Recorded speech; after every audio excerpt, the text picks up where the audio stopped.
I got to tell you, I was so floored, Sabby, when I saw this, because initially I thought this was an ad being like, wait, how the hell did this get through? The healthcare system is broken.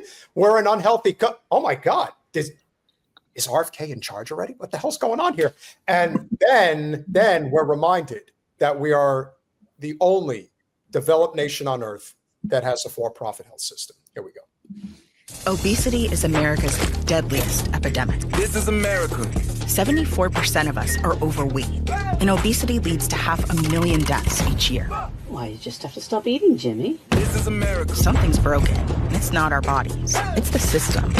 Welcome to Weight Loss in America. Like and subscribe. A $160 billion industry that feeds on our failure. Yeah. There are medications that work. Before you even got to this, you were thinking, wow, this ad is incredible. I can't. Well, it is. It's a good ad. I'm enjoying it. But that's the first half of the ad. Okay. Now comes the second half of the ad. Okay. But they're priced for profits, not patients. This is America. This system wasn't built to help us. It was built to keep us sick and stuck. But not anymore. Hims & Hers offers life-changing weight loss medications. They're affordable, doctor-trusted, and formulated in the USA. You get a treatment plan designed by a doctor to fit your body, goals, and lifestyle. You deserve to feel great in your body. This is the future of healthcare. This is Hims & Hers. Join us in the fight for Well, first of all, I don't know what it is. What is that product? I have no idea. It's like Ozempic. Similar. Oh, so it's like a pharmaceutical thing. It's not some like nutrition booster, healthy. We're going to turn you onto a healthy lifestyle. These are little vitamins, right? No, you're saying it's just pure pharmaceutical shit, weight loss shit. Why exercise? Why eat right? Why get a good night's sleep when you could just take drugs? It's absolutely. But the commercial was still let me tell you though, they might, I mean, yeah, I get what they're trying to do, but I don't think it's necessarily going to have the effect that they think it does. I think it almost, to me, looks like a farce. It almost looks like they're mocking the fact that you could do that. It wouldn't have made me want to sign up. Maybe not, but Sabby, what do you think? I mean, to me, it's single payer healthcare. Like that is the solution. There is nothing else. And to pretend that the thing that I think is interesting, us being millennials and Gen being Gen X, is that I think we find ourselves having the wool pulled over our eyes so much for so long that I feel like we're like boomer mindset now, where it's like, oh no, you're not fooling me with that shit anymore. It's like, get off my lawn with thinking that you're going to fool me into, oh, it's just the drug. No, we know what the solution is, and you pretending like it isn't is not going to work anymore. At least that's my observation. Your thoughts on that? That's right. And Hims & Hers still costs money. So it's not like you can just get it. And I think that part at the end doesn't send the right message to people, right? Because the reality is, again, if we had healthcare for everyone in this country, I think everyone would get a physical every year. And if we included, let's say, nutrition or dietitians as a part of that healthcare system, then people would know, okay, what I can eat to be healthy, what foods I can avoid or limit. I think a lot of that is people just don't know. One of the things I've stressed to people over and over again is processed foods are a big culprit for weight gain. So again, you don't know how, oftentimes you may not pay attention to how much sodium is in processed foods. That goes for all of those frozen TV dinners that you see in the grocery store. You have to be very cautious about those. Always check the sodium. That's a big one, especially if you have high blood pressure, for example. But the calories are often higher in those processed foods as well. So you really want to try to eat as healthy as possible with regular foods, not things that are already pre-made or frozen. That's one thing. And I feel like I wish that commercial would have touched on that, right? Like these are the things to stay away from. These are the things to focus on. Our food system in this country is just incredibly unhealthy. If you go to other countries, you'll see a lot of times they don't have all these extra additives in their food or GMOs like we do here in the United States. So that's another big part of the problem. High fructose corn syrup is in everything. Stay away from the sodas, people.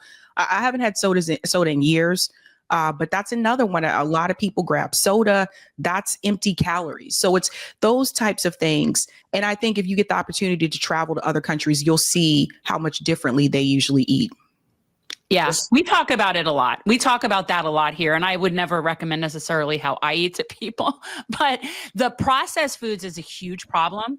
And it is very much, this is capitalism at its best, right? So if our pharma companies and our big ag companies weren't able to rape us in the way that they're able to rape us, there wouldn't be the same incentive that we have in this country for people to be fat and unhealthy.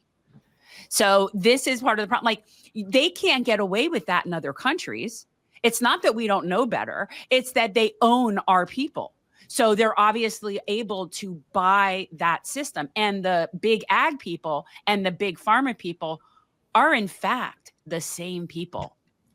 So, right. So the big sugar people are working with the diabetes medication people to keep everybody diabetic. And that is the point. It's very profitable. So if we took away that profit motive, there wouldn't be that same motivation. And it would be a lot easier to regulate what goes in our food, because they wouldn't be lobbying on that, because there wouldn't be the same motivation to do it. That's what I mean, that to me seems like the end of the cycle, is to take the profit motive out. And then you also take into consideration why Capitol Hill has been going absolutely bananas trying to ban TikTok, because what ended up happening with Red Note is you have all these people over in China being like, all right, look, we have a lot of problems in our country, but we have healthcare here. And you guys over in America are still putting up with this shit? Like, why? The basic needs that you would want when you think about, excuse me, you know, in Europe, for example, there's like 22, 23 different ingredients that are in the exact same food here in the United States that they have over there that they do not permit because it is considered poisonous. Why is it okay? And since you mentioned, Sabby, I was actually in my teen years when I gave up soda. And then you see what happens if you take like a can of Coca-Cola and you put it in a toilet bowl. Holy shit, it cuts grease. Like, why would you put that in your body? And that's one of the most sold products in the whole country, maybe around the world. And that, in a lot of ways, I think is just sort of emblematic of we're trying to awaken ourselves as the unhealthy nation that we are to get to a point where we could have universal health care. But I don't think the fix is just to have a system that is universal health care, because if we still have an unhealthy food and drink supply, it's actually not going to fully solve it. We need to do both. At least that's what I think. Your thoughts on that? I think so too. And also the advertisements, ads play a big part in this as well. Why don't they advertise healthy food during the Super Bowl? It's always Doritos, Coca-Cola, Pepsi. I mean, it's the same. These things are all unhealthy for you. Why aren't they advertising things that are good for you, or foods that are healthy for you? I say the same thing too about the takeout, the advertisements for DoorDash and Grubhub. Again, a lot of times with takeout, people don't realize just how much calories takeout has, or again, the amount of sodium that's in takeout food. Like a lot of times, unless you look up online their menu, which like Panera, for example, Panera Bread, you can see their menu online and it does explain to you like different calories, et cetera. But not every restaurant has that.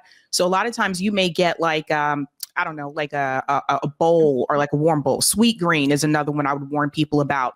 There are several of those items that are, you know, sold at Sweet Green that are pretty high in calorie.